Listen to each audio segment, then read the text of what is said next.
Welcome, race fans. Today is 95 days until Daytona. And this is Talkin' Track with Chrissy. And I'm Joe. And this is Bella.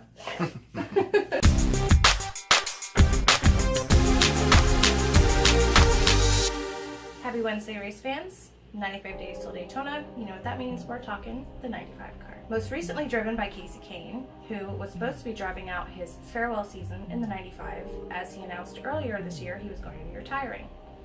Unfortunately, due to some health issues and suffering heat exhaustion at Darlington, it was announced in October that he was going to be taking a break from racing for at least 3 races. Shortly after that, he announced he was going to be stepping back indefinitely, ending his career, his 15-year career at that, early. Reagan Smith took over the number 95 car and has been driving that ever since. And next year, we're going to see a new driver in the 95. Matt DiBenedetto is going to be taking over, and I have to say I'm pretty excited. Been getting to know Matt a little bit, and I think he's got a fresh perspective on racing. He seems to have a lot of hunger to prove that he is not a mediocre driver. He does pretty well considering the equipment he has and lack of funding, especially earlier this year when he had to swallow his pride and ask his fans for a little help when he couldn't make it to the race. And then also seeing other drivers step up and help him, that was pretty cool. And I really look forward to seeing what he will do with a little bit of a better car, a stronger car, and a better team with a little more funding. So hopefully we'll see some victories in the 95's future. However, the 95 has not seen victory lane, but it has had some success. The most successful being Darrell Waltrip. He started his career in the 95 car at his debut in the Cup Series at Talladega in May 7th, 1972. He unfortunately finished that race 38th when his engine blew.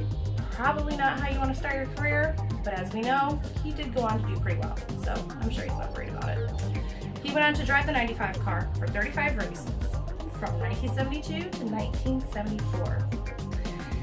He led 110 laps. He had 9 top 5s, 18 top 10s, 1 pole as I stated.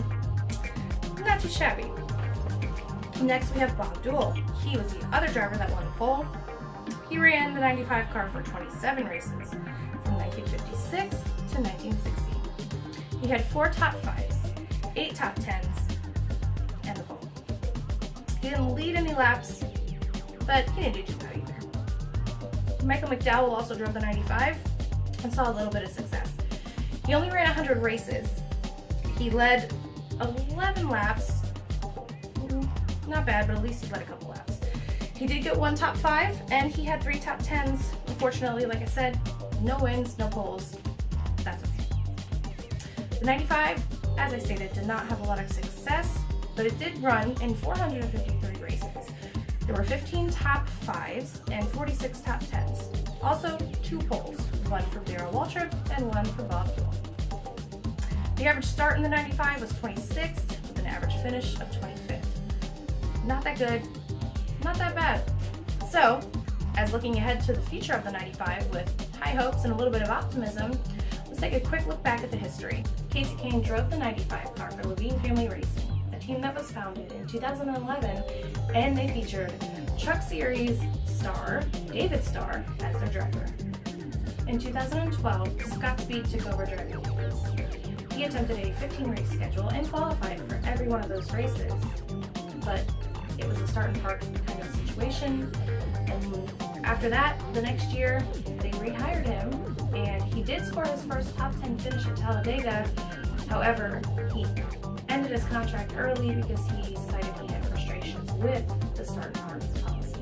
The drivers that finished the season were Scott Riggs, Reed Sorensen, and Blake Cook. Michael McDowell took over the car in 2014, where he was sponsored by Caleb and Driving Financial. They sponsored all 20 races that they would attempt.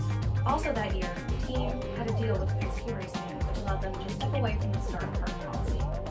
McDowell went on to qualify the car for 19 out of 20 races and even got a 7th place finish at the Coke 0400 at Daytona that was shortened due to rain. In 2015, we saw McDowell back in the 95 car. He ran it for 16 races. One of the more memorable moments in that season was when he unfortunately struck one of the safety trucks during a caution at the September race in Richmond. It almost looked like he could have either been not paying attention or got no room from the 41 to make it around. Either way, not a good situation. In 2016, Joe Falk joined the Levine Family Racing Team. He was a partial owner of the team, which then became rebranded as Circle Sport Levine Family Racing. This merger also included a charter, which guaranteed a spot in every race, an alliance with Richard Childress Racing, and a switch to Chevrolet. While McDowell was the lead driver, one of the agreements for the charter was that Ty Dillon would run the car for 7 races. During these 7 races, the team created another car, the number 59, that McDowell could run while Ty Dillon was in the 95. In 2017, Levine Family Racing returned as a solo team as the agreement with Falk was only temporary. They were able to secure a charter from Tommy Baldwin Racing since they were closing. This allowed them to continue participating full-time in the future.